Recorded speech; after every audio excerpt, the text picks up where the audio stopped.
Cutting It Close is the first episode of the second season of Full House. This one's directed by Zwick, and it's a pretty interesting start to the second season. I think the biggest change is the fact that Michelle is now talking. She says no a couple of times, and being a big Mary Kate and Ashley fan, I'm looking forward to watching Michelle flourish as a character. And the actual narrative itself focuses on Jessie. Now, there will be spoilers from this point on as I discuss what happens, things that I liked, things that I didn't like. There isn't anything that I didn't like. It is very dramatic. It really is. Stephanie accidentally cuts Jesse's hair when giving him a pretend haircut. There's a very strong lesson there. Do not let your children use scissors. I'm not entirely sure how Stephanie got hold of the big person scissors, but they're definitely not for little children. She accidentally cuts Jesse's hair, and he's devastated. Of course he is.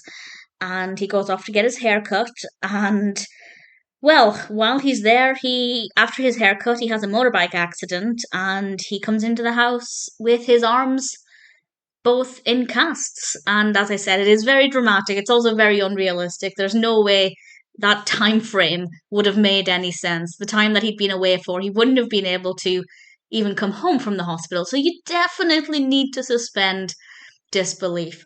But John Stamos spends the rest of the episode without the use of his arms, and we have the longest ever scene of somebody making a bowl of cereal as Jessie tries to make a bowl of oat boats and refuses to accept help from people. There is, of course, a great lesson there as well. If you're in a situation where you need help, just accept the help. And we see everybody doing their best to help him.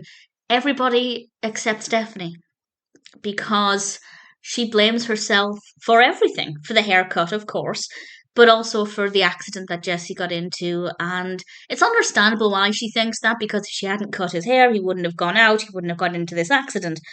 But at the same time, I think it's really important, especially for a young child, to realise that it's just one of those unfortunate circumstances. And Jessie doesn't blame her, but he doesn't make the effort, for the most part, to be nice to her, to help her realize that he still cares about her.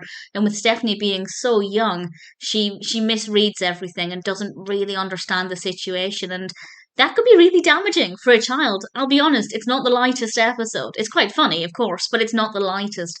And I think the way everything was handled was, towards the end, the way everything changed and how Jessie finally responded, I thought there were some good lessons in there. So I really enjoyed the episode, of course. It is a very dramatic start to the second season. Also, DJ's outfit, love it. Absolutely loved her outfit. Definitely dates the episode, but in a way that's very fun. Really thoroughly enjoyed it, of course. Looking forward to rewatching the rest of the second season, particularly, as I said, with Michelle. But we do have a lot of great narratives coming up. I won't spoil it by going into more detail. Oh, but what I will say is I much prefer Jessie's new hairstyle. I just think it looks so much better. Personal preference. I know Jessie doesn't feel that way, but what can I say? I prefer it. Ultimately, Cutting It Close is a really good episode and a really great start to the second season.